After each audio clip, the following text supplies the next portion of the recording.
Olá, direto de Brasília, capital do Brasil, iniciando mais um Ponto Certo. Você que está me assistindo, já ouviu falar ou tem inteligência emocional?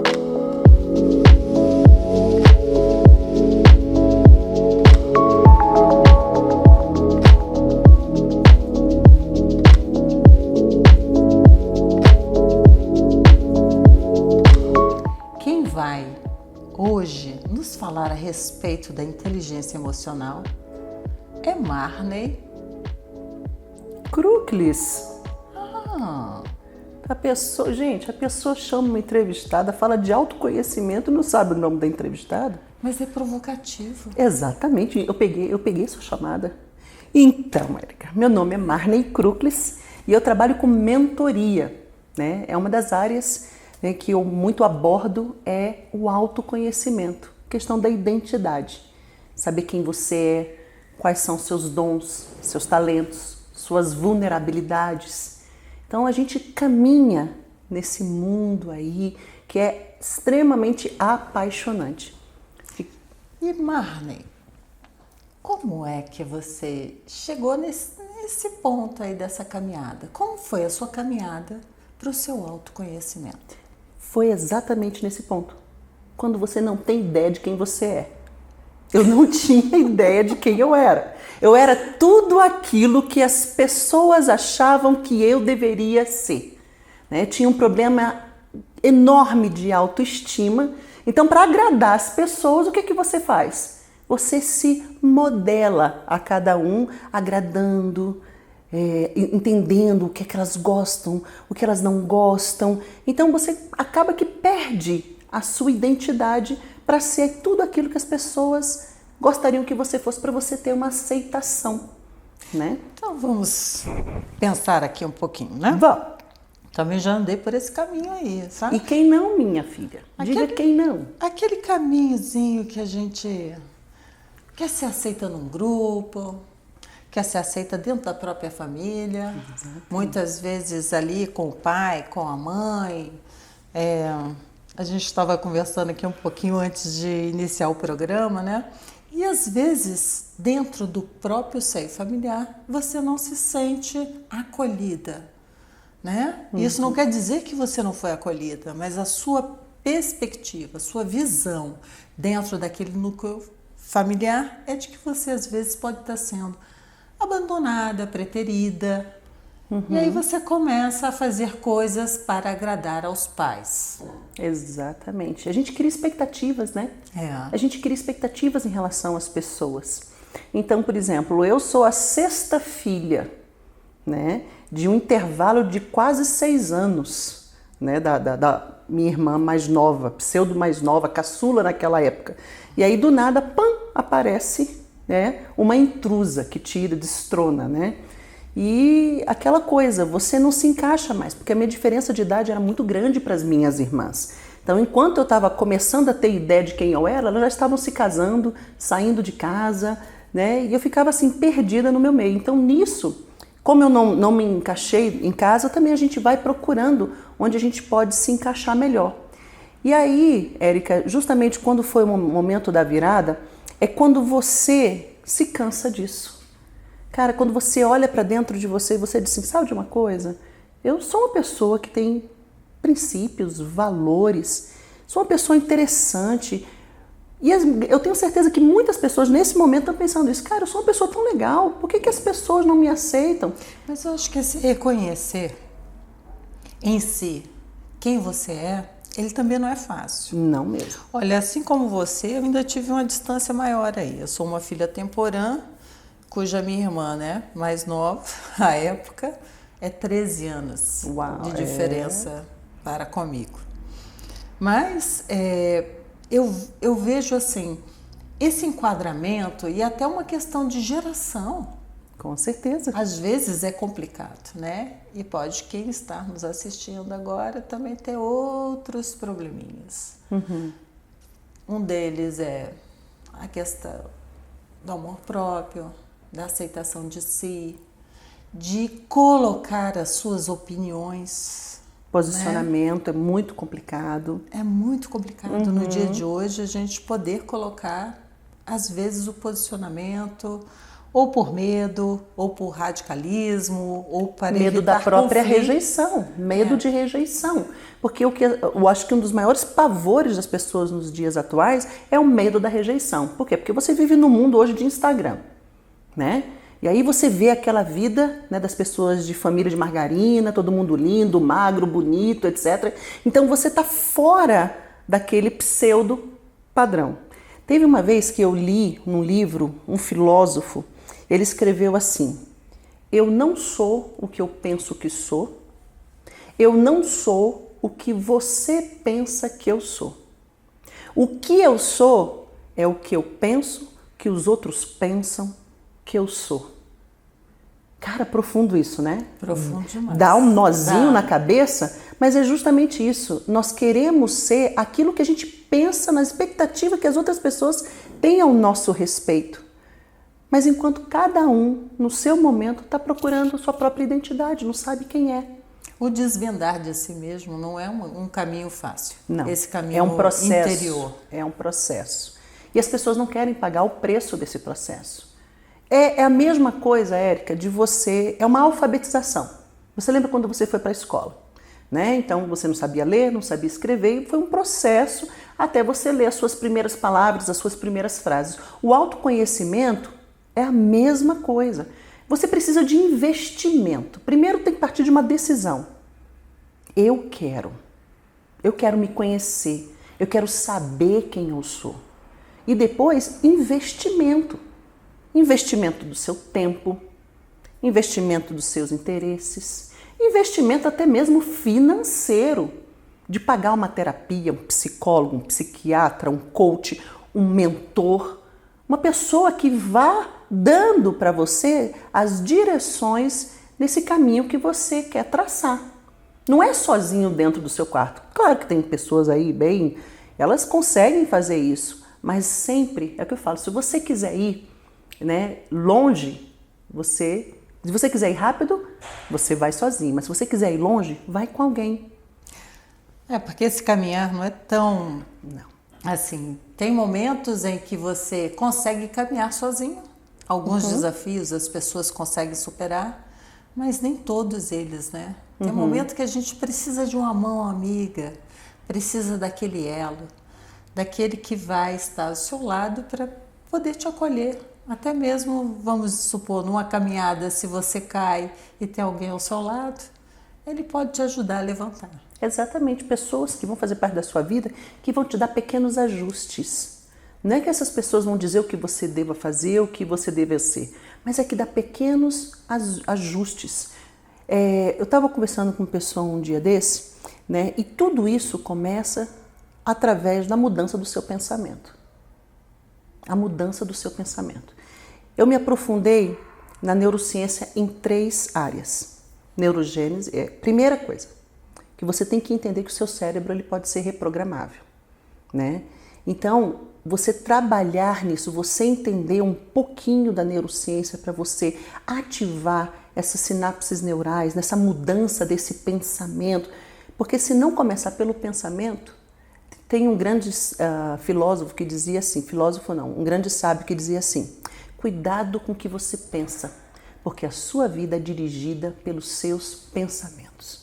Então, a primeira coisa que você tem que abrir os seus olhos é a qualidade dos seus pensamentos. Se é em cima do autoconhecimento, é o que você pensa a respeito de si mesma.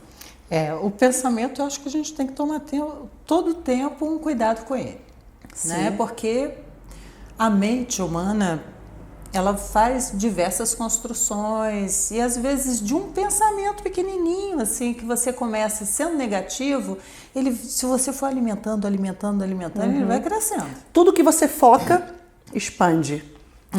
Tudo que você foca, expande. Se você foca nos problemas, o que vai expandir. Se você foca em soluções, é o que vai crescer também. Eu sou partidária de ter sempre bons pensamentos. E quando o mau pensamento habita a minha mente, a primeira coisa que eu faço é cantar uma música, é focar às vezes numa árvore, numa flor, no próprio céu, para poder Sair daquele estado. Sair daquele estado. É uma mudança sem de alimentar, estado. né? Uhum. Tem um conto indiano que diz assim, né? Que um mestre, ele tinha 2 cães. Um cão bom e um cão ruim. Mas ele só tinha alimento para um desses cães. E ele escolheu alimentar o cão bom. Uhum. E o cão, nessa analogia, é exatamente o pensamento. Você só tem alimento para um deles. Se você alimentar os pensamentos negativos, eles vão crescer, ele vai se fortalecer. Exatamente. O alimento é exatamente você fomentar isso, é você incentivar. É o que acontece com as pessoas quando caem em depressão ou quando entram naquele estado de ansiedade. E a ansiedade começa a pensar que não vai dar certo, que não sei o quê, e vai aumentando isso daí. Como é que a gente faz para sair um pouquinho disso daí? O que acontece? A gente tem que entender, como eu falo, a gente entender o mínimo da neurociência já é um grande passo. Então a gente foca bastante na neuroplasticidade. Né? O seu cérebro está pronto para ser reprogramado a qualquer momento. Os grandes cientistas, eles dizem o seguinte, que se você dormir 8 horas, tiver uma boa alimentação, se você fazer regularmente exercícios físicos, acontece a neurogênese, ou seja, suas células neurais, elas estão prontas a cada manhã de receber novas informações. Então a questão é que você falou, tudo que foca expande. É você fazer novas sinapses neurais na questão desse novo pensamento que você quer para você. Eu sempre digo o seguinte, eu tive um dia uma amiga, né, que ela me procurou para fazer um processo dessa mentoria e ela falava o tempo todo, Marlene, por que eu sou ansiosa? Porque a minha ansiedade, não sei o que ela da minha ansiedade, porque eu sou ansiosa. Falei, para aí.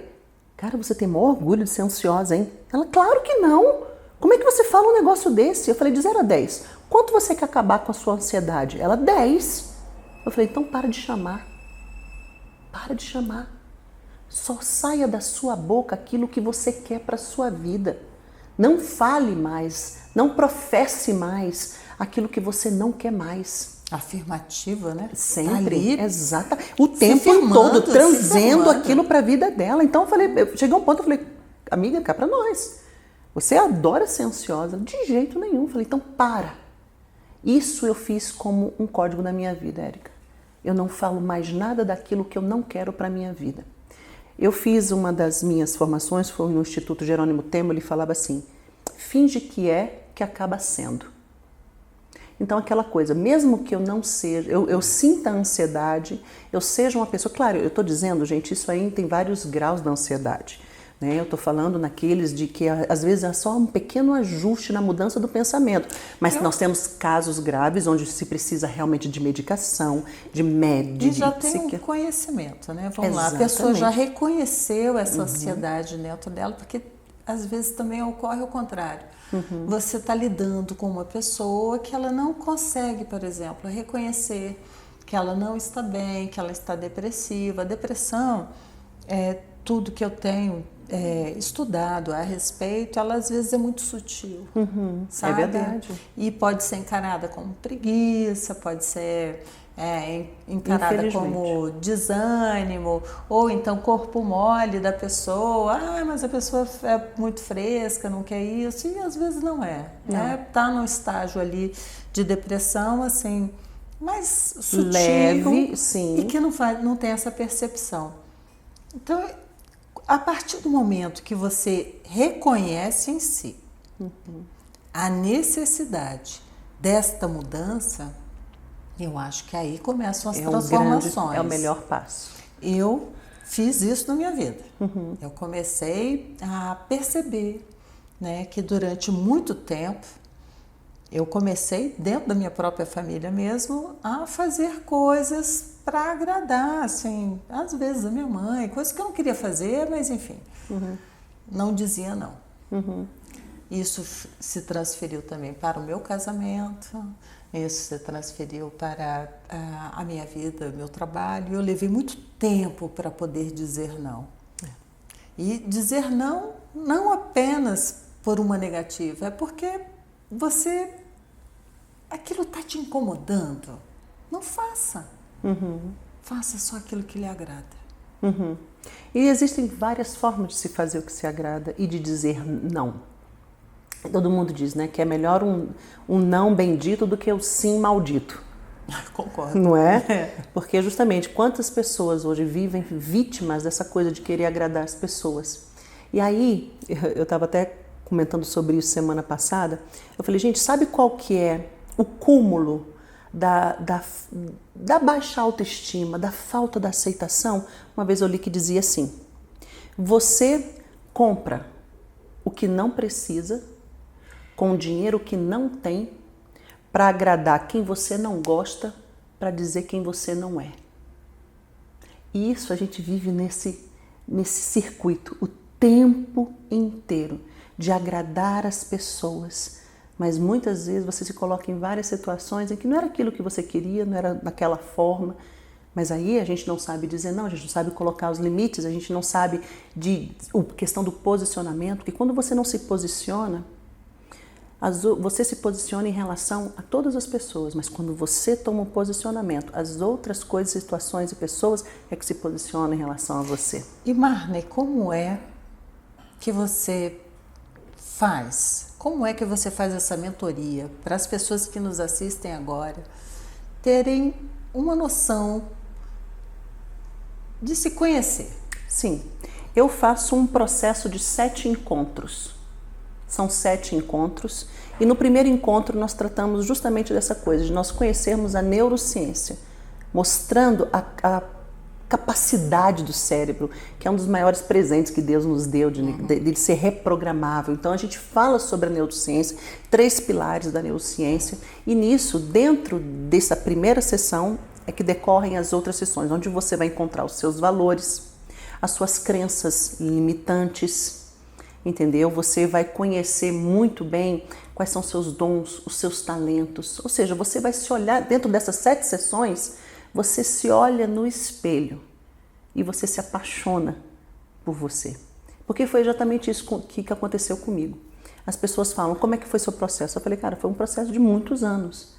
Mas quando eu não aguentava mais ser aquilo que os outros queriam que eu fosse, foi onde eu dei a minha virada de chave e hoje eu consigo ajudar pessoas, né? Porque eu acho assim, sabe, Érica, muitas pessoas estão cheias de informação, mas tem pouquíssimo conhecimento. Aí eu falo, qual que é esse conhecimento? Conhecimento é quando você passa por aquela dor, você tem a informação. O conhecimento é quando você passa por aquela dor, cria aquela autoridade, e eu posso olhar nos seus olhos quando você me procura e fala, Érica, eu já andei por esse caminho, eu sei o que é que você está sentindo, entendeu? Porque muitas pessoas às vezes querem ajudar as outras, mas não sentiu aquela dor, não passou por aquele processo de dor, né? Então a dor é que traz essa autoridade.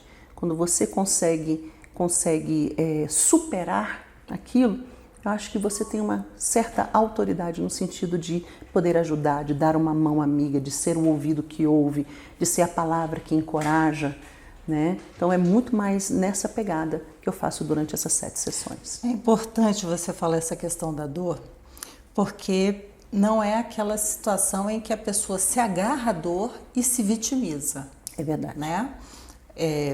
Como ser humano, se reconhecer que houve um momento ali que você sentiu dor, mas você não pode se prender. Por exemplo, uma pessoa te deu um tapa e você passar o resto da sua vida sentindo, lamentando aquele tapa, né? É a superação. Exatamente. É saber que aquela dor veio, mas ela veio de uma forma, é o olhar, o outro aspecto dela, né? Uhum. Ou ela te fortalece ou ela te vitimiza. Porque tudo tem os dois lados, né? E a gente tem que ter essa percepção realmente do mal que há no bem e do bem que há no mal. É exatamente isso, Érica. E eu estava justamente falando um tempo atrás, eu estava com uma pessoa que está com muito problema no casamento, né? E aí eu conversando com ela sobre o casamento, etc. É uma área muito que eu trabalho bastante com mulheres especialmente. Eu falo assim, porque na minha infância, na minha adolescência, eu falei, gente, olha, eu usei essa bengala muitos anos. Claro que você é fruto do meio, do ambiente onde você viveu, mas puxa vida, eu sou casada com meu marido há 30 anos. Eu me casei, eu tinha 18 anos. Ou seja, hoje eu tenho muito mais tempo com meu esposo num outro ambiente, entendeu? Do que eu passei na época com a minha família, o exemplo que eu tive de casamento dos meus pais. Então eu falo, gente, isso aí não vale mais para mim. Não é mais agora eu com 51 anos, 30 anos de casado, ficar falando, na minha infância, na minha adolescência. Não, eu posso tomar uma decisão hoje de reescrever a minha história e dar um novo sentido em relação a isso. Passado é muito bom para aprendizado. Mas o que a gente quer é foco no futuro. For aquilo que você aprendeu, o que você não quer mais trazer para esse novo momento da sua vida? O que não é mais válido trazer? O que você precisa aperfeiçoar? Então, isso em todas as áreas da sua vida, no seu casamento, na sua vida profissional. O meu primeiro emprego, o meu chefe me humilhava. Cara, mas hoje amizades. Você tem... Exatamente, você é fruto do meio. Você é fruto do meio. Se você quer ter um bom casamento, comece a conviver com pessoas que você percebe, entende-se pelo menos, que tem um bom casamento. Se você quer ser uma pessoa agradável, feliz, comece a conviver com pessoas felizes. Né? Agora, se você... A gente sempre diz assim, gente, olha, você é fruto do meio. Então você começa a perceber com que tipo de gente você tem convivido. Aí as pessoas falam, nossa, meu meio é super tóxico. Mas você também tem que ter uma outra percepção. Cuidado para você no seu tóxico que está intoxicando esse grupo que você está. Então por isso que o autoconhecimento é muito importante, para você saber em que momento da vida você está passando, qual é o seu papel no meio onde você está inserido, entendeu? Para que você tenha presente outras oportunidades e outras ocasiões. A questão é essa. A gente está chegando ao final do ponto certo. Marli, esse papo está maravilhoso. Você tem que voltar aqui para a gente poder dar continuidade a isso. Muito obrigada pela oportunidade, um prazer estar com você. O prazer é todo nosso. E acima de tudo, né? Você falou aí da toxicidade. Todos nós somos tóxicos em algum momento da vida. Tem que ter essa observação e dar esse plus, né? Essa virada de chave. Exatamente. Marli, obrigada, viu? Obrigada a você. E você que nos assiste, neste momento, também já teve um momento de toxicidade na sua vida? Um momento de ansiedade, depressão? Procure quem possa lhe auxiliar. Através de uma mentoria, através de uma psicanálise, através de uma terapia, a você virar essa chave e ser outra pessoa. O ponto certo volta na semana que vem. Tchau!